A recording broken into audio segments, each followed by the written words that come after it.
For our last video this week, we're going to be talking about the Persian Empire. Now, there are a few things I want to talk about before we even look at the artwork.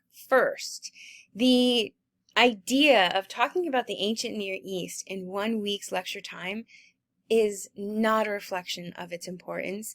It needs more time. It needs an entire semester, a whole year, a whole dedication of scholarship to the ancient Near East, and people do. For us in the survey class, we have to hit the highlights. And so when we are talking about the Persian Empire, we're not going to be looking at it as an entirety. We're not going to be looking at the dynasties that are broken up into the Persian Empire. Instead, I'm introducing it here to you so that you have a sense of context when we look at the Greek Empire and we look at the Roman Empire later on in the semester. Because as you can see in the timeline, the Persians come and destroy the Neo-Babylonian Empire at the exact same time that we see the rise and flourishing of the Greek culture. So in a few weeks, when we go to Greece, I need you to, in the back of your mind, just remember what's happening in the ancient Near East, because it's going to be a part of the narrative in the later periods and later on in the semester. Does that make sense? If it doesn't, watch this video again and hopefully you'll be like, oh, Miss Cortez, she's a genius. All right, so we're going to start in 500 with the birth of the Persian Empire. Now, the Persian Empire specifically that we'll be talking about established itself with Cyrus the Great. Now, Cyrus the Great was a follower of a monotheistic faith called Zoroastrianism. And Zoroastrian faith is started by a prophet named Zoroaster. Now, there are conflicting dates as to how long ago he lived, but he was born somewhere near northwestern Iran or southwestern Afghanistan, over in here. The ancient region was called Bactria. And Zoroaster received a vision around the age of 30 that instructed him to worship a single god named Ahura Mazda. This faith, called Zoroastrianism, is established in Persia and is the faith of Cyrus. I emphasize this because while we've been seeing religious artworks in the ancient Near East, with Persia is going to come a monotheistic faith that is encouraged throughout the empire, but not forced, and therefore the monotheistic followers of the Jewish faith are allowed to leave Neo-Babylonia and go back and settle in Judea. We are going to be looking at the dynasty referred to as the Achaemenid Empire. And the Achaemenid Empire rules this larger Persian Empire from 529 to 330 BCE. They are the lineage of Cyrus the Great. The art historians and historians of the world define these dynasties because the Persian Empire does continue on for thousands of years in various forms, and to help to define those forms, we define them by their dynasties. Again, if you want to know more about this, please email me. I have so much more cool information I can share with you. Cyrus the Great. This is a portrait of Cyrus the Great. Very similar in view, or I should say style, as the Assyrians. We have that curly hair down to his shoulder. He trims the sides, keeps his beard long and cut at a square shape at the base of his neck. Cyrus of Persia captured Neo-Babylon, or the city of Babylon, in 529 and founded the Persian Empire, stretching all the way across the Mediterranean and taking in the Turkish peninsula, coming along the shores of the, goodness gracious, the Grecian islands. We're going to be looking at Greece in a couple of weeks, and you need to remember that Persia is here, and it is massive.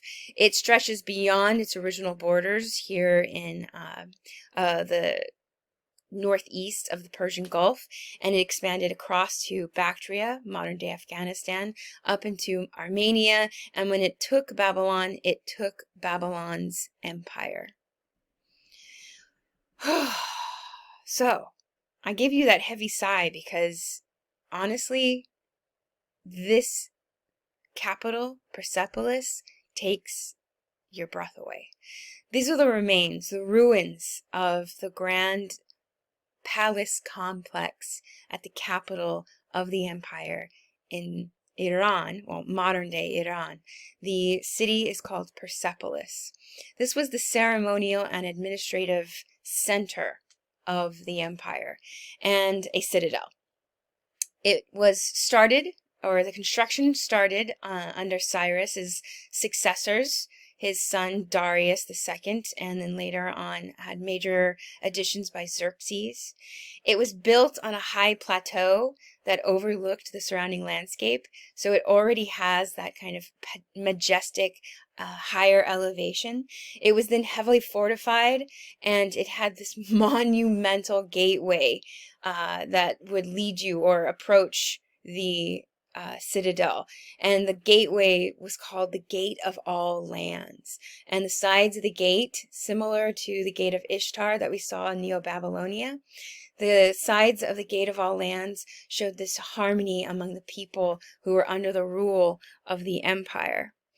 The gate was flanked by Lamassu. Yep. So those Assyrian guards, the Lamassu, the idea of them as the perfect guardians has continued forward for over 1,000 years. And the Persians are going to adopt the guardian in the form of a Lamassu at the front of their citadel gates. Here's a map. This map is helping you understand how it was built upon, or additions were made as great kings continued to conquer and maintain control over this vast empire. So we're seeing the thick city wall gates, and then you can see how kings would add palaces. These polka dots here are the columns that hold up the ceilings and the roofs of these massive structures. Look at that, look at that. We're standing right about here. This is the large hall that we're going to focus on. Those are the staircases that lead up into this main center area. Now, while it stands in ruins today, it has been renovated and columns have been raised to help us understand the grandeur of this space a little bit better. Obviously, it doesn't do it justice. But as an empire, let me go back to the map. This empire stretched between the Indus River all the way abutting India, all the way into Greece. It covered such a massive amount of people and languages and beliefs and ecosystems that it is, at this time, the largest empire. It also, if you were a part of the empire, it was as if you were in the center of the world, that your borders stretched to all known points of the world. Now let's zoom here. Let's look again. So here we are looking at some of the palace complexes, and I told you that these columns held up these roofs. What we're missing are the walls. What we're missing are the timbers that would hold up these roofs. What we're missing is the colors, is the painted statuary, is the smell of incense, are the glitter and the gold of the royal court who occupied these spaces, the ambassadors, the diplomats, the nobility. This is an artist's rendering of what Persepolis may have looked like. The audience hall, or the apanda, is what we're going to be focusing on, and this is an artist's rendering of that audience hall. It is said to have been large enough to hold 10,000 people under one roof. It is unimaginable at this time to have the amount of time and resources and the ability to cover that many people, but the Persians did it. Also, this hall is dedicated to is dedicated to the king and Ahura Mazda, the sole monarch, the sole monotheistic faith that they follow of Zoroastrianism. Now, the hall was most likely built of mud brick walls. The floors were stone, so slabs of stone from all over the empire were brought and then placed on the floor. Walking around this audience hall was walking around different parts of the empire. The columns that hold up this roof were referred to as a forest of columns. There were 36 colossal columns, each 64 feet tall, made of stone. Now, they were made of pieces of stone that were built upon each other. And their bases were carved to look like palm leaves and flutes, and the tops were polished and painted to look like animals. Here we are looking at them. So you see the sections, these sections of the columns are called drums. And then the base of the capitals have these palm fronds. So it would absolutely be like walking through a forest. And then brightly painted animals at the top. Now the roof line was covered in cedar. Cedar is a specific type of wood that has this very sharp, bright smell to it. And people would walk into this space and smell a cedar forest above them. This is mind-boggling because this is Persia. This is not an area that is known for forests. So the king of Persia has easy access and control over these massive areas of land, including forests of cedar, which are brought and then placed on the roof, and then walking through this dazzling bright colors and the smell of a cedar forest. It must have been quite a magical and awe-inspiring experience, which is exactly what it would have been meant to do.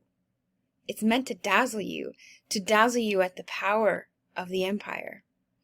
Here, if you're wondering the engineering about these, the columns would sit into these sockets, and the sockets are even decorated.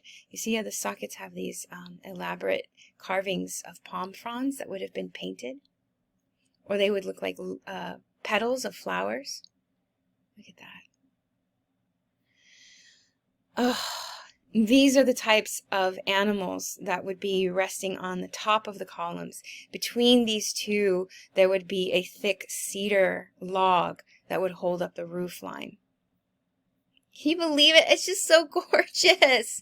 Now, the inspiration for this palace has a lot to do with their expansive empire. They are using technology that had been part of the decorative elements of the ancient Egyptians, which are long gone by now, but we'll look at next week. They also are using technology from the Greeks and their temple building structures and their use of drums to create their columns. So what we're seeing here is a beautiful expression of hybridity of form, not just from the West and Greece and Egypt, but also from the East. We see heavily influences from civilizations and kingdoms on the other side of the Indus Valley in India and the far reaches as far as China. So what we have here is this gorgeous fusion of East and West, and that is the Persian Empire. And I wish we had more time to talk about them, but we're going to continue just to look at this one area, Persepolis. Here, look at that.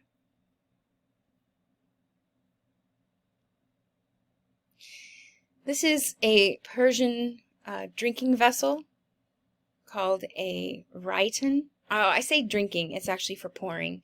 The Persians were known for their metal work, and here we have this amazing gold piece, and we have a winged lion or a griffin, and we have this hollowed out area that you would have poured the wine into, and then from there poured it into a cup. These types of ceremonial vessels would have been part of the pageantry of Persian royalty. So you wouldn't, drink out of this. No, no, no. You would have your servants who would come from all over the world. You've had servants of all different nationalities, all different ethnicities, and they're all under the watch and the protection of the Persian Empire. So here you'd have your elaborate metalwork raitan, and your slave would be pouring it down into your little glass, and you drink, and oh, be merry. Look at this. Oh, I love this one. This is a leaping deer. I mean, come on. It's gorgeous. It's fantastic. I wish I could get into more of the details and how this is a hybridity of the East and the West. Email me. I'll try to argue to make a whole class on ancient Near East culture. Okay, so I said that we would be talking about the specific audience hall in Persia, in Persepolis. It's called the Apanda, and I'm going to go to our next video for this one.